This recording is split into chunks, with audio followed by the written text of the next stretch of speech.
झारखंड के रामगढ़ जिले में शिल्पी नेहा तिर्की कृषि मंत्री झारखंड ने मिडिल ईस्ट युद्ध को लेकर बयान दिया है। खाने के लिए मचेगा हाहाकार। कोविड के समय में जैसे ऑक्सीजन को लोग ढूंढ रहे थे उसी तरह यूरिया को ढूंढना पड़ेगा। वहीं यूरिया में कमी हुई तो आप देखेंगे खाद का खाना की भी कमी हो जाएगा, अनाज का किल्लत हो जाएगा। वहीं आपको बता दें राज्य सरकार का इसमें नियंत्रण नहीं रहता है, चूंकि इसमें आवंटन केंद्र सरकार से आता है। यूरिया हम लोग मिडिल ईस्ट से ही लाते हैं। युद्ध से प्रभाव निश्चित रूप से पड़ेगा। ऐसे समय में हम और आपको तैयार रहना है, इस देश को तैयार रहना और पारदर्शिता से लोगों को सजग भी रहना है। तो वहीं आपको बता दें उन्होंने ये पूरा बयान दिया और आगे उन्होंने कहा कि यूरिया को ढूंढना पड़ेगा। यूरिया केवल छोटा चीज नहीं है। यूरिया में अगर कमी हुई तो आने वाले समय में आप क्या चीज की कमी देखेंगे? खाद का, खान का, खजन का किल्लत भी होगा। तो वहीं आपको बता दें जाहिर है कि लोगों को युद्ध की खौफनाक भयानक असर की बात बताना, देश में अनाज की किल्लत, खाने के लिए मचेगा हाहाकार जैसे डराने वाली बात बताना मंत्री के लिए कहां तक जायज है? अब ये बयान चर्चा का विषय बन गया है।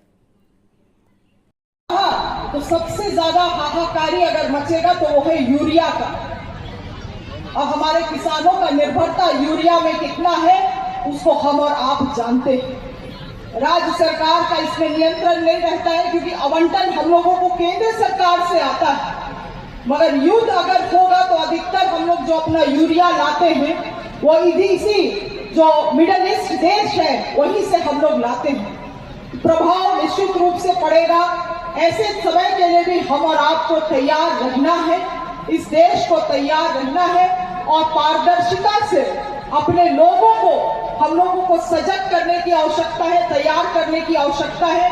अन्यथा ऐसा समय ना आए कि कोविड के समय में जिस तरह से हम लोग ऑक्सीजन को ढूंढ रहे थे उसी तरह से हम लोग यहाँ पे अभी खरीफ का मौसम आने वाला है, आप और हमको यूरिया को ढूंढना पड़ेगा।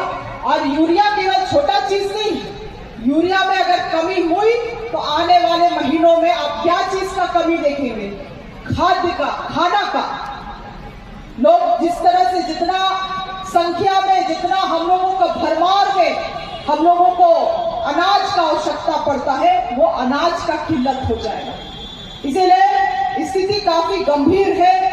आने वाले समय में हम लोग सजग रहे, सतर्क रहे और आशा करते हैं कि केंद्र सरकार भी इसमें कुछ अच्छा वैकल्पिक व्यवस्था तैयार करके रखेगी ताकि हमारे किसानों को किसी रूप से भी इस युद्ध का नुकसान ना झेलना पड़े।